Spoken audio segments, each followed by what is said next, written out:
এটা সবারই জানা যে শেখ হাসিনার শাসনামলে যেসব নির্বাচন হয়েছে তা ছিল বিতর্কিত। আমরা যেটা দেখেছি যে দিনের ভোট রাতে হয়েছে এবং জোর যার মুল্লুক তার, সেটা ছিল সেই সব নির্বাচনের প্রধান ভিত্তি। ভোট চুরি ছিল সবচেয়ে নিয়মিত ঘটনা এবং শুধু জাতীয় নির্বাচন নয়, স্থানীয় সরকারের নির্বাচনগুলোও সেটার বাইরে ছিল না। খুব ব্যতিক্রম না হলে সেখানেও বিরোধী দলের সমর্থকদের জয়ী হওয়ার বা জয় পাওয়ার কোনো সুযোগ বা সম্ভাবনা ছিল না। তা আমরা যেটা দেখছি যে সেসব স্থানীয় সরকারের কিছু কিছু নির্বাচনে বিএনপি, জামাত বা তখনকার বিরোধী দলগুলি অংশ নিয়েছিল এবং যথারীতি সেসব নির্বাচনেও ভোট চুরি হয়।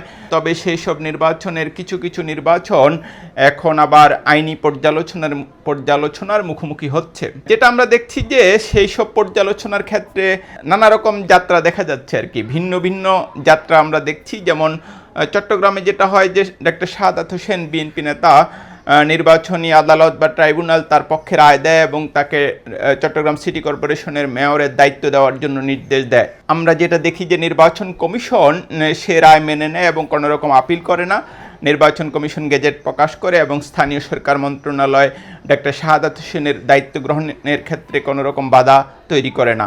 তিনি যথারীতি দায়িত্ব পালন করে যাচ্ছেন চট্টগ্রাম সিটি কর্পোরেশনে। কিন্তু ঢাকায় এসে আমরা একটা ভিন্ন যাত্রা দেখি যে ঢাকার ইশরাক হোসেনকে ঢাকার নির্বাচনী আদালত জয়ী ঘোষণা করে এবং তাকেও দায়িত্ব বুঝিয়ে দেওয়ার নির্দেশ দেয়। এবং নির্বাচন কমিশন, যদিও এটা নিয়ে কিছু আইনি প্রশ্ন রয়ে গেছে, এটা আসলে সেটাও অস্বীকার করার জো নেই। বিশেষত তার মেয়াদটা আসলে কতদিন সেটা একটা বড় প্রশ্ন। কিন্তু আমরা যেটা দেখি যে নির্বাচন কমিশন কোনো ধরনের আপিলের পথে হাঁটে না, তারা যথারীতি গেজেট প্রকাশ করে দেয়। কিন্তু সেখানেই গল্পটা শেষ হয়ে যায় না। এটা উচ্চ আদালতে এক দীর্ঘ আইনি লড়াই দেখি আমরা এবং সেখানে কিছু বিব্রতকর পরিস্থিতিও তৈরি হয়।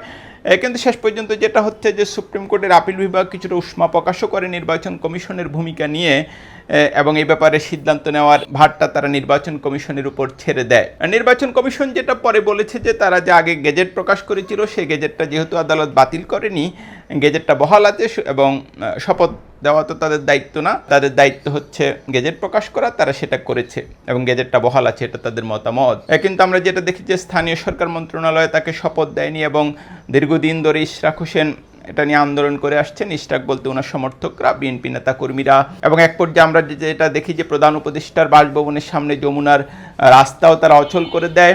এবং ইশরাক হোসেনের বেশ কিছু বক্তব্য এক্ষেত্রে খুব ভাইরাল হয়েছে। যেমন তিনি একটা বলেছেন নিজে নিজেই তিনি শপথ নিয়ে নেবেন এবং আমরা যেটা দেখছি যে এক ধরনের মেয়রের দায়িত্ব তিনি পালন করছেন। এখন এটা নানা রকম আলোচনা চলছে, হয়তো এটার একটা সুরাহ হতে পারে। কিন্তু আমরা যেটা দেখছি যে ডক্টর শাহাদাত এবং ইশরাকের ক্ষেত্রে ভিন্ন যাত্রা দেখছি।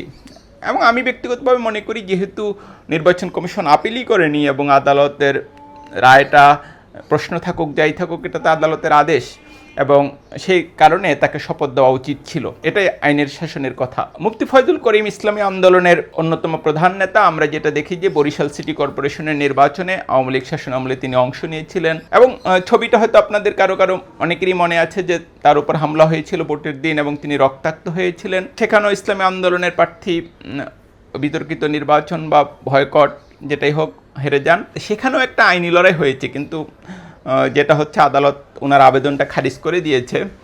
যদিও এটা ঠিক যে এসব ক্ষেত্রে প্রতিটি মামলারই মেরিট আলাদা এবং সাক্ষী আলাদা এবং যেটা হচ্ছে মুফতি ফয়জুল করিম অনেক পরে আপিলটা করেছেন, মামলাটা করেছেন অনেক পরে এসে। কিন্তু সময় মার্জনার একটা ব্যাপার আছে, অনেক ক্ষেত্রে আমরা আদালত সময় মার্জনা করতে দেখি। সে যাই হোক, যেটা বলছিলাম যে এসব মামলার মেরিট আলাদা, সাক্ষী আলাদা, কিন্তু একই যাত্রায় যে আসলে ভিন্ন ভিন্ন রকম রেজাল্ট হচ্ছে এটা নিয়ে মানুষের মনে কিন্তু প্রশ্ন আছে। আমরা যেটা আশা করি বা আশা করেছি যে 5ই আগস্টের পর বাংলাদেশে যে একটা নতুন যাত্রা শুরু হয়েছে, সেখানে আইনের শাসন পুরোপুরি বহাল থাকবে এবং কেউ কোনো প্রশ্ন তুলবে না। যে যাই বলুক, যত রকম সংস্কারই হোক, যত কমিশনই করেন আপনি, যত রকম কথাই বলেন, কালচার পরিবর্তন একটা বিরাট ব্যাপার, কিন্তু আইনের শাসনও সম্ভবত সেরকম বা তার চেয়েও গুরুত্বপূর্ণ। আপনি যদি আইনের শাসন প্রতিষ্ঠা করতে পারেন, আইনের নিশ্চিত এবং সমভাবে প্রয়োগ করতে পারেন, তাহলে অনেক সংকটেরই কিন্তু সমাধান হয়ে যাবে।